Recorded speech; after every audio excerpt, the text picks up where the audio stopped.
लगवा लो। आमदनी 98, खर्चा रुपया और बातें बड़ी बड़ी। आज तो दे रहा हूँ, कल से पानी का दाम लगेगा।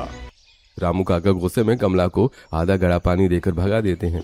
तभी रमेश, सुरेश, महेश अपनी नई नवेली दुल्हनों रीता, रीमा, दीपा के साथ घर पहुंचते हैं। कमला बहुओं के पैर धोने के लिए 2-2 चम्मच पानी उनके पैरों पर डालती है। जीजी, ये कैसा स्वागत है, पानी भी नाप तोल कर मिल रहा है। हाँ ना, पैर भी ठीक से गीले नहीं हुए। आओ मेरी लक्ष्मियों, अंदर आओ। गृह प्रवेश के बाद अगले दिन बड़ी बहू रीता सोकर उठती है। वो रसोई में रखे मटके में से पूरा लोटा भरकर पानी निकालती है और आंगन में जाकर मुंह हाथ धोने लगती है उसे देखकर। अरे राम, ये क्या कर दिया बहू, पूरा लोटा भर पानी बर्बाद। अरे माँ जी, बस मुंह ही तो धोया है, इतनी गर्मी में फ्रेश भी ना हूँ क्या? बहू, ये पानी नहीं अमृत है। कल पड़ोसी से भीख मांग कर लाई थी। यहाँ गांव में सूखा पड़ा, एक बूंद पानी नहीं है। क्या यहाँ पानी नहीं है? हाँ बहुओं, यहाँ पूरा गांव सूखा पड़ा है। कमला जी की बातें सुनकर तीनों बहुएं हैरान हो जाती हैं। शाम को तीनों भाई के खेतों से वापस लौटने पर रीता, रीमा और दीपा रसोई से सूखी रोटी और उबले आलू की सूखी सब्जी लाकर उन्हें देती हैं। इतनी गर्मी में ये सूखी रोटी और आलू, अरे बाजार में हरी सब्जियां भी तो हैं। हरी सब्जी के लिए पानी चाहिए, यहाँ तो पीने का पानी 20 रुपए मटका मिल रहा है। कमाई आपकी ढेला भर नहीं है। क्या करें, खेतों में काम बंद है। हम खुद ट्यूबवेल पर नहाकर काम चला रहे हैं। पानी का कम इस्तेमाल करो। आप लोग तो नहा आते हो, हम बहुएं कहाँ जाएं? हमें क्या पता था कि ऐसे कंगलों के घर शादी होगी कि पानी को भी तरसना पड़ेगा। हाँ हाँ, तो भाभी जरा अपने बापू को बोलो उनके घर की नदी का रुख यहाँ मोड़ दें जरा। चल चल चुप कर, टांग मत खींच बहू की। महेश की बातें सुनकर सब हंसने लगते हैं। लेकिन अगले ही दिन पतियों को खुश करने के लिए तीनों बहुओं में अपनी अपनी पसंद का खाना बनाने का कंपटीशन शुरू हो जाता है। आज तो मैं खाने में गर्मा गर्म कचौड़ियाँ और पूरियाँ बनाऊंगी, रमेश जी को बहुत पसंद है। कचौड़ियाँ तो भारी होती हैं दीदी, मेरे इनको तो छोले भटूरे पसंद है। मैं तो छोले भटूरे और लौकी का हलवा बनाऊंगी। बहुओं, तुम दोनों इतना सारा तेल, घी और आटा एक ही दिन में क्यों खत्म कर रही हो? यह पूरे महीने का राशन है जो तुम्हारे बापूजी बड़ी मुश्किल से लाए हैं। हमारी नई नवेली शादी हुई है, क्या इस घर में हम अपनी पसंद का पकवान भी नहीं बना सकती? ठीक है बहुओं, जैसी तुम्हारी मर्जी। हाँ छोटी, तू सादी रोटी और उड़द की दाल ही बना, मैं तो भटूरे ही छानूंगी। तीनों बहुओं ने अपने अपने पति को खुश करने के लिए ढेरों पकवान बनाती हैं और 2-3 दिन के अंदर ही पूरे महीने का घी, तेल और राशन पूरी तरह से खत्म हो जाता है। 3 दिन बाद कमला राशन के खाली डिब्बे देखती हैं। ये भगवान, ये क्या कर दिया तुम तीनों ने? पूरे महीने का राशन सिर्फ 3 दिन में उड़ा दिया।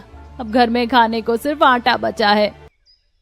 माँ जी, ये सब रीमा की वजह से हुआ है। इसको ही बड़े बड़े पकवान बनाने का शौक चढ़ा था। अच्छा, और तुमने जो कचौड़ियाँ छानी थी वो क्या पड़ोसियों के लिए थी? मैंने तो अपने पति की पसंद का बनाया था। दीदी, अब लड़ने से क्या होगा? घर में ना पानी है, ना पैसा और ना ही राशन। तुम तीनों ने प्रतियोगिता के चक्कर में हमें दाने दाने का मोहताज कर दिया। अब ना पानी के पैसे है ना रोटी के। कमला जी परेशान थी कि तभी उनका मकान मालिक आकर जोर जोर से दरवाजा पीटता है। रामलाल और कमरा बाहर आते हैं। अरे रामलाल, पिछले 3 महीना का किराया निकालो, वरना आज ही घर खाली करो। अरे भाई साहब, कुछ दिन दे दो। बेटों की शादी में सब खर्च हो गया है, राशन के पैसे भी नहीं बचे। अरे मुझे बहाने नहीं चाहिए, शाम तक पैसे नहीं मिले तो सामान बाहर फेंक दूंगा। माँ, जो राशन के लिए थोड़े पैसे बचा कर रखवाए थे ना, वो दे दो। मकान मालिक को देकर कुछ दिनों की मोहलत मांग लेते हैं। कहाँ के पैसे लल्ला? वो पैसे तो तुम्हारी पकवान बनाने की शौकीन बहुओं ने 3 दिन के राशन कंपटीशन में फूंक दिए। हमारे पास एक ढेला नहीं बचा। अरे आज रात तक ये घर खाली हो जाना चाहिए। मकान मालिक गुस्से में तमतमाकर उनके बर्तन, कपड़े और खटिया आंगन से उठाकर बाहर पगडंडी पर फेंक देता है। अब पूरा परिवार बेघर हो जाता है। आप लोग यहीं रहो, अब तो हमारे पास 20 रुपए भी नहीं है कि हम 1 मिनट का पानी ले आएं। हम लोग ठेकेदार के पास जाते हैं ताकि उससे कुछ उधार मांग सके। लेकिन भैया, वो तो कल हमें काम से निकालने की धमकी दे रहा था। चल भाई, एक और बार कोशिश कर लेते हैं, हो सकता है उसके दिल में हमारे लिए दया आ जाए। रोटी और पानी का इंतजाम तो करना ही पड़ेगा।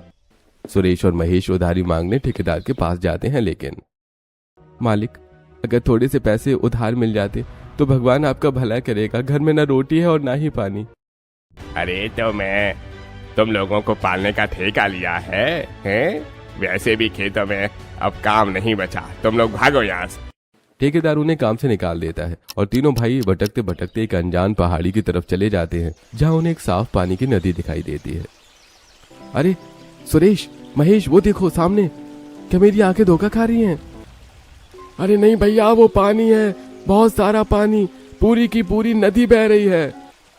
अरे मिल गया, खजाना मिल गया।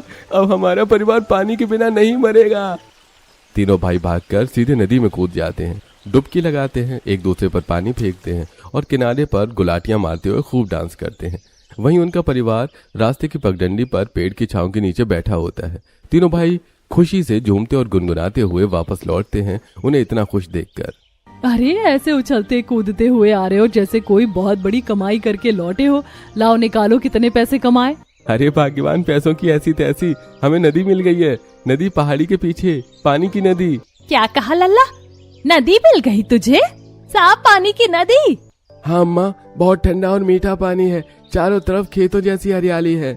बापूजी, वैसे भी हमारे पास रहने को ना घर है ना ही रोटी पानी, क्यों ना हम सब अपना बोरिया बिस्तर समेटे और उसी नदी के किनारे चलकर रहने लगे। कम से कम वहाँ पानी की तो कमी नहीं होगी। क्या खुले आसमान के नीचे नदी किनारे रहेंगे?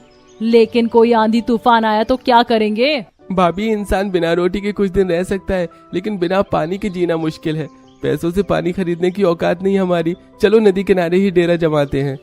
पूरा परिवार थका हारा अपना सामान और अपनी एक पालतू बकरी लेकर नदी किनारे पहुंचता है और वहां पर पहुंचकर, ए जिज्जी, मेरा तो मन कर रहा है कि बस अभी इसी वक्त इसी ठंडी नदी में डुबकी मार दूं।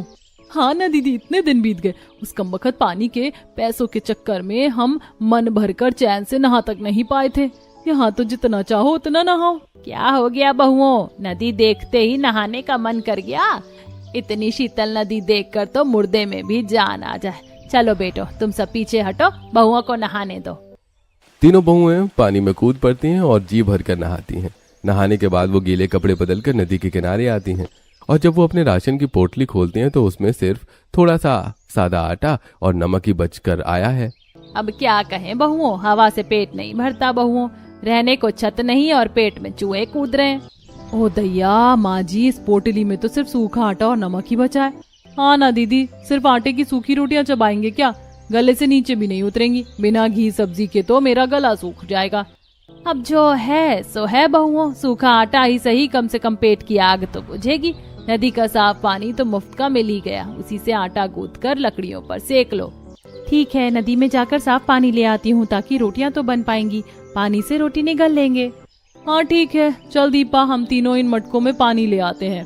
दीपा, रीता और रीमा थोड़ी दूरी पर किनारे से साफ पानी लेने जाती हैं। तभी अचानक उसे झाड़ियों में हरी भरी जंगली पालक, बथुआ और चौलाई के पौधे दिखते हैं।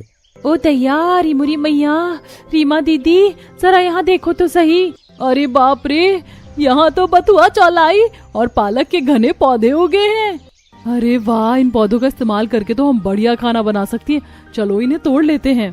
तीनों बहुएं फुर्ती से साड़ी का पल्लू फैलाकर ताजी हरी पालक और बथुआ तोड़ने लगती हैं और उन्हें नदी के बहते साफ पानी में रगड़ रगड़ कर धोती हैं। सब्जियां धोने के बाद तीनों बहुएं वापस आकर मिट्टी से चूल्हा बनाने लगती हैं। मेरा चूल्हा इस पेड़ के नीचे सबसे आगे बनेगा, मैं बड़ी बहू हूँ।